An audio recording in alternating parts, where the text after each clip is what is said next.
ಸ್ನೇಹಿತರೆ, ಗೃಹಲಕ್ಷ್ಮಿ ಯೋಜನೆಯಲ್ಲಿ ಕೇವಲ 15 ದಿನದಲ್ಲಿ 2,000 ಜಮಾ ಆದ್ರೆ ಮತ್ತೆ 2,000 ಕೂಡ ಜಮಾ ಆಗ್ಲಿಕ್ಕೆ ಪ್ರಾರಂಭ ಆಗ್ತಾ ಇದೆ. ಹೌದು ಸ್ನೇಹಿತರೆ, ಈಗಾಗಲೇ ಅನೇಕ ಫಲಾನುಭವಿಗಳಿಗೆ ಕೇವಲ 31ನೇ ಕಂತಿನ ಹಣ ಜಮಾ ಆದ್ರೆ ಇನ್ನು ಹಲವಾರು ಫಲಾನುಭವಿಗಳಿಗೆ 32ನೇ ಕಂತಿನ ಹಣವು ಕೂಡ ಜಮಾ ಆಗ್ಲಿಕ್ಕೆ ಪ್ರಾರಂಭವಾಗಿದೆ. 2,400 ಕೋಟಿ ಮತ್ತೆ ಫಂಡ್ ರಿಲೀಸ್ ಆಗಿರ್ತಕ್ಕಂಥದ್ದು. ಸೊ ಹಾಗಾದ್ರೆ ಈ 32ನೇ ಕಂತಿನ ಹಣವು ಕೂಡ ಇದೀಗ ಈ 11 ಜಿಲ್ಲೆಗಳಲ್ಲಿರ್ತಕ್ಕಂತಹ ಗೃಹಲಕ್ಷ್ಮಿಯರ ಅಕೌಂಟ್ ಗಳಿಗೆ ಬರ್ತಾ ಇದೆ. ಸಾಧ್ಯವಾದ್ರೆ ವಿಡಿಯೋನ ಕೊನೆವರೆಗೂ ವಾಚ್ ಮಾಡಿ. ಆ 11 ಜಿಲ್ಲೆಗಳ ಜೊತೆಗೇನೆ ಈ 32ನೇ ಕಂತಿನಲ್ಲಿ ಮತ್ತೆ ಎಷ್ಟು ಲಕ್ಷ ಗೃಹಲಕ್ಷ್ಮಿಯರು ಉಳ್ಕೊಂಡಿದ್ದಾರೆ ಮತ್ತು ನಿಮಗೆ 31ನೇ ಕಂತಿನ ಹಣ ಬಂದ್ರೆ ಮಾತ್ರ ಮುಂದಿನ ಎಲ್ಲ ಕಂತುಗಳು ಬರ್ಲಿಕ್ಕೆ ಸಾಧ್ಯ. ಮತ್ತೆ ಎಲೆಕ್ಷನ್ ಸಮೀಪ ಬಂದ ಹಾಗೆ ಪ್ರತಿಯೊಂದು ಕಂತುಗಳನ್ನ ಮಿಸ್ ಮಾಡದೆ ಜಮಾ ಮಾಡ್ತಾರೆ. ಅದಕ್ಕಾಗಿ 20ರಿಂದ 30 ಸಾವಿರ ಜಮಾ ಆಗೋದು ಕಟ್ಟಿಟ್ಟ ಬುತ್ತಿ, ಅವುಗಳನ್ನ ನೀವು ಕಳ್ಕೊಳ್ಬೇಡಿ ಅಷ್ಟೇ. ಸೊ ಅದಕ್ಕಾಗಿ ಇವುಗಳು ಜಮಾ ಆಗಬೇಕಂದ್ರೆ ಏನು ಮಾಡಬೇಕು? 31ನೇ ಕಂತಿನ ಹಣ ಬಂದಿಲ್ಲ ಅಂದ್ರೆ ಏನೇನ್ ಕಾರಣ ಇರಬಹುದು? ನೀವು ಡಾಕ್ಯುಮೆಂಟ್ಸ್ ಕೊಟ್ಟು ಬಂದಿದ್ದೀರಾ, ಬಯೋಮೆಟ್ರಿಕ್ ಮಾಡಿಸಿದ್ರ, ಆದ್ರೂ ಸಹಿತ ಕೆಲವೊಂದಿಷ್ಟು ಕಾರಣಗಳಿರ್ತವೆ.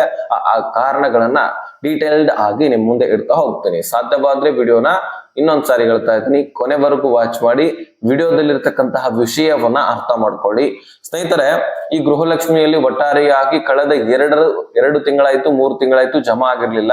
ಆದ್ರೆ ಈಗ ದಿಢೀರನೆ 2 ತಿಂಗಳ ಹಣವನ್ನ ಜಮಾ ಮಾಡ್ತಿದ್ದಾರೆ. ನೀವು ಬಹಳ ನಿರೀಕ್ಷೆಯನ್ನ ಇಟ್ಕೊಂಡಿದ್ರಿ, ಅದರಲ್ಲಿ ಜೂನ್ ತಿಂಗಳಲ್ಲಿ ಜಮಾ ಆಗತ್ತೆ ಅಂತ ನಿರೀಕ್ಷೆ ಇಟ್ಕೊಂಡಿದ್ರಿ. ಯಾಕಂದ್ರೆ ಮಕ್ಕಳ ಶಾಲಾ ವಿದ್ಯಾಭ್ಯಾಸ, ಅವರ ಸ್ಕೂಲ್ ಫೀಸ್ಗಳು ಇವುಗಳಿಗೆ ತುಂಬಾನೇ ಹೆಲ್ಪ್ ಆಗತ್ತೆ ಅಂತ ಅನ್ಕೊಂಡಿದ್ರಿ. ಆದ್ರೆ ಈ ಪರಿಷ್ಕರಣೆ, ವೆರಿಫಿಕೇಶನ್, ಈ ಮೃತಪಟ್ಟವರನ್ನ ತೆಗೆದಾಕೋದು, 2 ರೇಷನ್ ಕಾರ್ಡ್ ಗಳನ್ನ ಹೊಂದಿದಂತವರನ್ನ ತೆಗೆದಾಕೋದು, ಇದೆಲ್ಲವೂ ಕೂಡ ನಡೀತಾ ಇದೆ.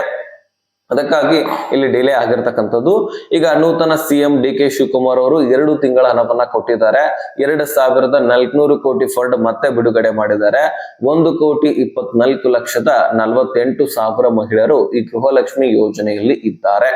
ಸೊ ಅದಕ್ಕಾಗಿ ಈ ದುಡ್ಡು ಈಗ ಮತ್ತೆ ರಿಲೀಸ್ ಆಗಿರ್ತಕ್ಕಂಥದ್ದು. ಇನ್ಮೇಲೆ ಮತ್ತೆ ಪರಿಷ್ಕರಣೆ ಏನ್ ಸ್ಟಾರ್ಟ್ ಆಗೋದಿಲ್ಲ, ಮುಗಿದೋಯ್ತು, ಇಲ್ಲಿಗೆ ಎಂಡ್ ಆಯ್ತು. ಇನ್ನು ಎಲೆಕ್ಷನ್ ಮುಗಿದ ಮೇಲೆನೆ ಮುಂದಿನ ಒಂದು ಪೀಳಿಗೆ ಅಂದ್ರೆ ಈಗ 2028ಕ್ಕೆ ಎಲೆಕ್ಷನ್ ಆಗತ್ತಲ್ವಾ, ಆ ಸಂದರ್ಭದಲ್ಲಿನೇ ಮತ್ತೆ ಏನಾದ್ರೂ ಬದಲಾವಣೆ ಆದ್ರೂ ಆಗಬಹುದು. ಆದ್ರೆ ಸದ್ಯಕ್ಕೆ ಯಾವುದೇ ರೀತಿ ಚೇಂಜಸ್ ಇಲ್ಲ, ಪರಿಷ್ಕರಣೆ ಆಗಿದೆ. ಹಾಗಾದ್ರೆ ಈಗ 32ನೇ ಕಂತಿನ ಬಿಡುಗಡೆ ಆಗಿದ್ದು ಈ 11 ಜಿಲ್ಲೆಗಳನ್ನ ತಿಳಿಸ್ಕೊಟ್ಬಿಡ್ತೀನಿ. ನಂತರ ನಿಮಗೆ 31ನೇ ಕಂತಿನ ಹಣ ಬಂದಿಲ್ಲ ಅಂದ್ರೆ ಯಾಕೆ, ಏನು, ಎಂತ ಅಂತ ನಾವು ನೋಡ್ತಾ ಹೋಗೋಣ. ಸ್ನೇಹಿತರೆ, ಮುಖ್ಯವಾಗಿ ಬಿಡುಗಡೆ ದುಡ್ಡು ಜಮಾ ಆಗ್ಲಿಕ್ಕೆ ಪ್ರಾರಂಭವಾಯ್ತಪ್ಪ ಅಂದ್ರೆ ನಾನು ಪ್ರತಿ ವಿಡಿಯೋದಲ್ಲಿ ಗೃಹಲಕ್ಷ್ಮಿ ಸಂಬಂಧಪಟ್ಟಂತಹ ವಿಡಿಯೋದಲ್ಲಿ ಹೇಳ್ತಾ ಇರ್ತೀನಿ, ಬೆಂಗಳೂರು ನಗರ ಮತ್ತು ಬೆಂಗಳೂರು ಗ್ರಾಮಾಂತರಕ್ಕೆ ಮುಖ್ಯವಾಗಿ ಬರುತ್ತೆ ಅಂತ. ಯಾಕಂದ್ರೆ ಅಲ್ಲಿ 35 ತಾಲೂಕು ಗ್ರಾಮ ಪಂಚಾಯಿತಿಗಳಿಗೆ ದುಡ್ಡನ್ನ ಕಳುಹಿಸಲಾಗಿರುತ್ತೆ, ಅಲ್ಲಿ ಪ್ರೊಸೆಸರ್ ಮುಗಿಸ್ಕೊಳ್ಳಲಾಗಿರುತ್ತೆ. ಅದಕ್ಕಾಗಿ ಅಲ್ಲಿಯೇ ದುಡ್ಡನ್ನ ಬಿಡುಗಡೆ ಮಾಡಲಾಗುತ್ತೆ. ನನ್ನ ಆ ಒಂದು ಚಕ್ರದ ಬಗ್ಗೆ ಏನ್ ಹೇಳೋದಿಲ್ಲ, ಅಂದ್ರೆ ಗೃಹಲಕ್ಷ್ಮಿ ಪ್ರೊಸೆಸರ್ ಬಗ್ಗೆ ಅದನ್ನ ನಿಮಗೆ ಗೊತ್ತಿರಬಹುದು. ಯಾಕೆ ಈಗ ಆ 2 ಜಿಲ್ಲೆಗಳ ಸೇರಿದಂತೆ ಉತ್ತರ ಕನ್ನಡ, ದಕ್ಷಿಣ ಕನ್ನಡ, ದಾವಣಗೆರೆ, ಉಡುಪಿ, ತುಮಕೂರು, ಚಿತ್ರದುರ್ಗ, ಬೆಳಗಾವಿ, ವಿಜಯನಗರ, ಧಾರವಾಡ, ಹಾಸನ, ಕೊಡಗು ಈ ಒಂದು ಜಿಲ್ಲೆಗಳಲ್ಲಿರ್ತಕ್ಕಂತಹ ಗೃಹಲಕ್ಷ್ಮಿಯರ ಖಾತೆಗಳಿಗೆ ದುಡ್ಡನ್ನ ಬಿಡುಗಡೆ ಮಾಡಲಾಗ್ತಾ ಇದೆ. ಬಹುದಿನದ ನಿರೀಕ್ಷೆ, ಕೇವಲ 1 ಕಂತು ಮಾತ್ರ ಜಮಾ ಆಗಿತ್ತು. ಈಗ ಅದರ ಜೊತೆಗೆ ಇನ್ನೊಂದು ಕಂತಿನ ಹಣವನ್ನು ಕೂಡ ಕೊಡಲಾಗ್ತಾ ಇದೆ. 2,000 ಅಷ್ಟೇ ಅಲ್ಲ, 4,000 ಜಮಾ ಮಾಡಲಾಗ್ತಾ ಇದೆ. ಸೊ ನಿಮ್ಮ ಅಕೌಂಟ್ ಗಳಿಗೆ ಎಷ್ಟು ಸಾವಿರ ರೂಪಾಯಿ ಬಂದಿದೆ ಅನ್ನುವಂಥದ್ದನ್ನ ಕಮೆಂಟ್ ಮಾಡಿ ಮತ್ತು ನಿಮ್ಮ ಜಿಲ್ಲೆಯನ್ನು ಕೂಡ ನಮಗೆ ತಿಳಿಸಿ. ಅಂದ್ರೆ ಈಗ ಬಿಡುಗಡೆ ಆಗಿ ಕೇವಲ 1-2 ದಿನ ಆಯ್ತು ಮಾತ್ರ 32ನೇ ಕಂತಿನ. ಅದಕ್ಕಾಗಿ ಬಹಳಷ್ಟು ಜನರಿಗೆ ಏನ್ ಬಂದಿಲ್ಲ, ತಲೆ ಕೆಡಿಸ್ಕೊಳ್ಬೇಡಿ. ಇನ್ನು ಕೂಡ 1 ಕಂತಿನ ಕ್ಲಿಯರ್ ಆಗ್ಬೇಕಂದ್ರೆ 10ರಿಂದ 12 ದಿನ ಬೇಕು. ಒಂದೇ ದಿನದಲ್ಲಿ ಕ್ಲಿಯರ್ ಆಗೋದಿಲ್ಲ ಅದು. ಅದಕ್ಕಾಗಿ ವೇಟ್ ಮಾಡಿ. ಈಗ ಜಮಾ ಆಗಿದ್ರೆ ಕಮೆಂಟ್ ಮಾಡಿ ತಿಳಿಸೋದನ್ನ ಮರಿಬೇಡಿ ಸ್ನೇಹಿತರೆ. ಇನ್ನು ಈ ದುಡ್ಡು ನಿಮಗೆ ಬಂದಿಲ್ಲಪ್ಪ ಅಂದ್ರೆ 31ನೇ ಕಂತಿನ ಇನ್ ಕೇಸ್ ನಿಮಗೆ ಬಂದಿಲ್ಲ ಅಂದ್ರೆ ಯಾವ ದುಡ್ಡು ಕೂಡ ಬರೋದಿಲ್ಲ. ಓಕೆ, ನಾನು ಡಾಕ್ಯುಮೆಂಟ್ಸ್ ಕೊಟ್ಟಿದ್ದೀನಿ ಸರ್ ಅಂತ ಹೇಳಬಹುದು. ಅಂದ್ರೆ ಅಂಗನವಾಡಿ ಕೇಂದ್ರಗಳಲ್ಲಿ ನಿಮ್ಮ ಆಧಾರ್ ಕಾರ್ಡ್, ಬ್ಯಾಂಕ್ ಪಾಸ್ಬುಕ್ ಜೊತೆಗೆ ನಿಮ್ಮ ರೇಷನ್ ಕಾರ್ಡ್, ವೋಟರ್ ID ಮತ್ತು ಆ ಅರ್ಜಿ ಸಲ್ಲಿಸಿರ್ತಕ್ಕಂತಹ ಪ್ರಮಾಣ ಪತ್ರ ಗ್ರಾಮ 1 ಕರ್ನಾಟಕಗಳಿಂದ ತೆಗೆದುಕೊಂಡು ಬಂದು ಕೊಟ್ಟಿದ್ದೀರಿ. ಓಕೆ, ನಿಮ್ದು ಕಂಪ್ಲೀಟ್ ಆಯ್ತು. ಇದರ ಜೊತೆಗೇನೆ ಇನ್ನೊಂದು ಕೆಲಸ ಬಯೋಮೆಟ್ರಿಕ್ ಮಾಡಿಸೋದು, ಬಯೋಮೆಟ್ರಿಕ್ ಕೂಡ ಮಾಡಿಸಿದಿರಿ. ಓಕೆ, ಇಲ್ಲಿ ಸಮಸ್ಯೆ ಏನಪ್ಪಾ ಅಂದ್ರೆ ನೀವು ಅರ್ಹತೆ ಹೊಂದಿದ್ದೀರಿ, ಓಕೆ, ಇಲ್ಲ ಅಂತಿಲ್ಲ. ಆದ್ರೆ ಒಂದೇ ಮನೆಯಲ್ಲಿ ವಾಸವಾಗಿ 2 ರೇಷನ್ಸ್ ಕಾರ್ಡ್ ಗಳನ್ನ ಮಾಡ್ಕೊಂಡಿದ್ರೆ ನಿಮಗೆ ದುಡ್ಡು ಬರ್ತಾ ಇರೋದಿಲ್ಲ. ಓಕೆ, ನೀವು ಬಯೋಮೆಟ್ರಿಕ್ ಮಾಡಿಸಿದಿರಿ, ಬದುಕಿರ್ತೀರಿ, ಬಯೋಮೆಟ್ರಿಕ್ ಮಾಡಿಸ್ತೀರಿ. ಇನ್ನು ಬದುಕಿಲ್ಲದವರು ಬಯೋಮೆಟ್ರಿಕ್ ಮಾಡಿಸ್ಲಿಕ್ಕೆ ಆಗೋದಿಲ್ಲ, ಅವರನ್ನ ತೆಗೆದಾಕಿರ್ತಾರೆ. ಓಕೆ, ಅದು ಬೇರೆ ವಿಷಯ. ಬಯೋಮೆಟ್ರಿಕ್ ಮಾಡಿಸಲ್ಲ, ಮೃತಪಟ್ಟವರು ಅವರಿಗಂತೂ ದುಡ್ಡು ಜಮಾ ಆಗುದಿಲ್ಲ. ಅದು ಕನ್ಸಿಡರ್ ಈಗ ಕ್ಲಿಯರ್ ಆಗಿ ಸರ್ಕಾರಕ್ಕೆ ಗೊತ್ತಾಗಿದೆ. ಅದಕ್ಕಾಗಿನೇ ಬಯೋಮೆಟ್ರಿಕ್ ಮಾಡಿಸ್ರಿ, ಆಗ ಮಾತ್ರ ದುಡ್ಡು ಕೊಡ್ತೀವಿ ಅಂತ ಹೇಳಿದ್ದು. ಈಗ ಬಯೋಮೆಟ್ರಿಕ್ ಕೂಡ ಮಾಡಿಸಿದ್ರಿ, ಡಾಕ್ಯುಮೆಂಟ್ಸ್ ಗಳನ್ನು ಕೂಡ ಕೊಟ್ಟಿದ್ರಿ. ಆದ್ರೆ ಇಲ್ಲಿ 2 ರೇಷನ್ ಕಾರ್ಡ್ಗಳು ಒಂದೇ ಮನೆಯಲ್ಲಿ ಅಥವಾ 3 ರೇಷನ್ ಕಾರ್ಡ್ಗಳು ಒಂದೇ ಮನೆಯಲ್ಲಿ ಹೊಂದಿದ್ದೆ ಆದ್ರೆ ನಿಮಗೆ ಖಂಡಿತವಾಗ್ಲೂ ದುಡ್ಡು ಬರೋದಿಲ್ಲ ಕಣ್ರಿ. 100% ದುಡ್ಡು ಬರೋದಿಲ್ಲ. ಅದಕ್ಕಾಗಿ ಇಲ್ಲಿ ಬೇರೆ ಬೇರೆ ರೇಷನ್ಸ್ ಕಾರ್ಡ್ಗಳನ್ನ ಯಾರು ತೆಗೆದುಕೊಳ್ತೀರಿ, ಯಾರು ಅದನ್ನ ಇಟ್ಕೊಂಡಿರ್ತೀರಿ, ಅವರಿಗೆ ರೇಷನ್ ಕಾರ್ಡ್ಗೆ ದುಡ್ಡು ಬರೋದಿಲ್ಲ. ಓಕೆ, ನೀವು ಅಕ್ಕಿಯನ್ನೇನೋ ಪಡ್ಕೊಂಡು ಬರ್ತೀರಿ ರೇಷನ್ ನಲ್ಲಿ ಅಥವಾ ರೇಷನ್ ಅಂಗಡಿಗಳಲ್ಲಿ, ಆದ್ರೆ ನಿಮ್ಗೆ ಈ ಗೃಹಲಕ್ಷ್ಮಿ ದುಡ್ಡು ಬರೋದಿಲ್ಲ. ಅದಕ್ಕಾಗಿನೇ ಮುಖ್ಯವಾಗಿ ಪರಿಷ್ಕರಣೆ ಪ್ರಾರಂಭವಾಗಿದ್ದು ಮತ್ತು ಮೃತಪಟ್ಟವರ ಸಲುವಾಗಿ ಪರಿಷ್ಕರಣೆ ಪ್ರಾರಂಭವಾಗಿದ್ದು. 2 ಕಾರಣ ಮುಖ್ಯವಾಗಿ, ಮೃತಪಟ್ಟವರು ಮತ್ತು ಒಂದೇ ಮನೆಯಲ್ಲಿ 2 ಅಥವಾ 3 ರೇಷನ್ ಕಾರ್ಡ್ಗಳನ್ನ ಹೊಂದಿದಂತವರ ಒಂದು ಕಾರಣದಿಂದಾಗಿ ರೇಷನ್ ಕಾರ್ಡ್ ನಲ್ಲಿ ಪರಿಷ್ಕರಣೆ, ವೆರಿಫಿಕೇಶನ್ ಗೃಹಲಕ್ಷ್ಮಿಯಲ್ಲಿ ಎಲ್ಲ ಜನರನ್ನ ತೆಗೆದಾಕ್ಲಿಕ್ಕೆ ಪ್ರಾರಂಭಿಸಿದ್ರು. ಅದಕ್ಕಾಗಿ ನಿಮ್ಗೆ ಹೇಳ್ತಾ ಇದ್ದೀನಿ, 2 ಅಥವಾ 3 ರೇಷನ್ ಕಾರ್ಡ್ಗಳನ್ನ ಹೊಂದಿದ್ರೆ ದುಡ್ಡು ಜಮಾ ಆಗೋದಿಲ್ಲ. ನೀವೇನೇ ಮಾಡಿದ್ರು ಜಮಾ ಆಗೋದಿಲ್ಲ.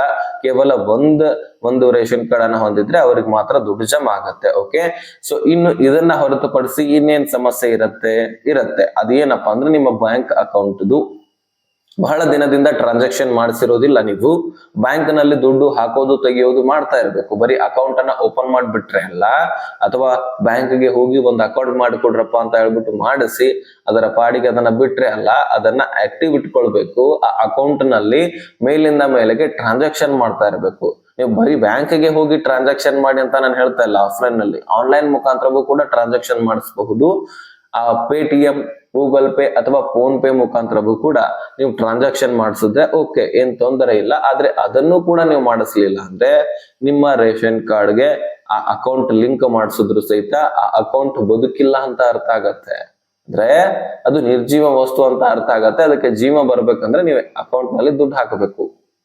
ಅಂದ್ರೆ ದುಡ್ಡು ಇಡಿ ಅಂತಲ್ಲ, ದುಡ್ಡನ್ನ ಹಾಕೋದು ತೆಗೆಯುವುದು, ಡೆಬಿಟ್ ಕ್ರೆಡಿಟ್ ಆಗ್ತಾ ಇರ್ಬೇಕು. ಒಟ್ಟಾರೆಯಾಗಿ ಒಂದೇ ಮಾತಿನಲ್ಲಿ ಹೇಳ್ಬೇಕಂದ್ರೆ ಟ್ರಾನ್ಸಾಕ್ಷನ್ ಆಗ್ತಾ ಇರ್ಬೇಕು. ನೀವು ಆನ್ಲೈನ್ ನಲ್ಲಾದ್ರೂ ಮಾಡಿ ಅಥವಾ ಆಫ್ಲೈನ್ ನಲ್ಲಾದ್ರೂ ಮಾಡಿ, ಬ್ಯಾಂಕ್ಗೆ ನೇರವಾಗಿ ಹೋಗಿ ಅಥವಾ ಫೋನ್ ಪೇ ಮುಖಾಂತರ ಯಾವ್ದಾದ್ರು ಅಂಗಡಿಗಳಲ್ಲಿ ಏನಾದ್ರೂ ಖರೀದಿ ಮಾಡ್ಕೊಳ್ಳಿ, ಇದು ಕೂಡ ಟ್ರಾನ್ಸಾಕ್ಷನ್. ಅದರಲ್ಲಿ ಹಳ್ಳಿಯಲ್ಲಿರ್ತಕ್ಕಂತಹ ಮಹಿಳೆಯರ ಹತ್ರ ಫೋನ್ ಇರೋದಿಲ್ಲ ಮೊದಲಾಗಿ, ಮತ್ತು ಈ ಸಂತೆಗಳನ್ನ ಕೂಡ ಮಾಡ್ತಾ ಇರೋದಲ್ಲ ಹೆಚ್ಚಾನೆಚ್ಚಾಗಿ ಯಜಮಾನರು ನೋಡ್ಕೊಳ್ತಾ ಇರ್ತಾರೆ. ಅದಕ್ಕಾಗಿ ಅವರು ಹೆಚ್ಚಾನೆಚ್ಚು ಈ ಬ್ಯಾಂಕ್ ಅಕೌಂಟು ಅಥವಾ ಇದರ ಡಿಜಿಟಲ್ ಬಗ್ಗೆ ತಲೆ ಕೆಡಿಸ್ಕೊಳ್ಳೋದಿಲ್ಲ. ಅದಕ್ಕಾಗಿ ನಿಮ್ಮ ಅಕೌಂಟು ಆಕ್ಟಿವ್ ಇರಬೇಕಾಗತ್ತೆ. ಆಗ ಮಾತ್ರ ನಿಮಗೆ ದುಡ್ಡು ಬರ್ಲಿಕ್ಕೆ ಸಾಧ್ಯ. ಸೊ ಖಂಡಿತವಾಗ್ಲೂ ದುಡ್ಡು ಬರುತ್ತೆ, ನೀವು ಅರ್ಹತೆ ಹೊಂದಿದ್ದೆ ಆದ್ರೆ. ಇಂತಹ ಸಾಮಾನ್ಯ ಕೆಲಸಗಳನ್ನ ಮರ್ತಿರ್ತೀರಿ, ಸಿಂಪಲ್ ಆದಂತಹ ಮಾಹಿತಿ ಇದೆ, ಅದನ್ನ ನೀವು ಆಕ್ಟಿವ್ ಮಾಡ್ಕೊಳ್ಳಿ, ಖಂಡಿತವಾಗ್ಲೂ ದುಡ್ಡು ಬರುತ್ತೆ. ಇನ್ನು 2-3 ರೇಷನ್ ಕಾರ್ಡ್ಗಳನ್ನ ಹೊಂದಿದ್ರೆ ಬರೋದಿಲ್ಲ. ಇದು ಖುದ್ದಾಗಿ ಸರ್ಕಾರವೇ ಹೇಳಿರ್ತಕ್ಕಂಥದ್ದು. ಅದನ್ನ ನಾನು ನಿಮ್ಮ ಮುಂದೆ ಇಟ್ಟಿದ್ದೀನಿ. ಇನ್ ಏನೇ ಪ್ರಶ್ನೆಗಳಿದ್ರು ಡಿಸ್ಕ್ರಿಪ್ಷನ್ ಅಲ್ಲಿ ಇನ್ಸ್ಟಾಗ್ರಾಮ್ ಲಿಂಕ್ ಇರುತ್ತೆ, ಅಲ್ಲಿಂದ ಮೆಸೇಜ್ ಮಾಡಿ, ನಾನು ಖಂಡಿತವಾಗ್ಲೂ ರಿಪ್ಲೈ ಕೊಡ್ತೀನಿ. ಯಾಕಂದ್ರೆ 20,000 ರಿಂದ 30,000 ರೂಪಾಯಿ ನಿಮ್ಗೆ ದುಡ್ಡು ಜಮಾ ಆಗೋದಿದೆ, ಅವುಗಳನ್ನ ನೀವು ಕಳ್ಕೊಳ್ಬಾರ್ದು. ಅದೇ ನಮ್ಮ ಉದ್ದೇಶ ಆಗುತ್ತೆ. ಈ ಇನ್ಫಾರ್ಮೇಶನ್ ಎಲ್ಲ ಗೃಹಲಕ್ಷ್ಮಿಯರಿಗೆ ಶೇರ್ ಮಾಡಿ, ಚಾನಲ್ಗೆ ಸಬ್ಸ್ಕ್ರೈಬ್ ಮಾಡಿ, ಬೆಲ್ ಐಕಾನ್ ಆಲ್ ಅಂತ ಒತ್ತಿ.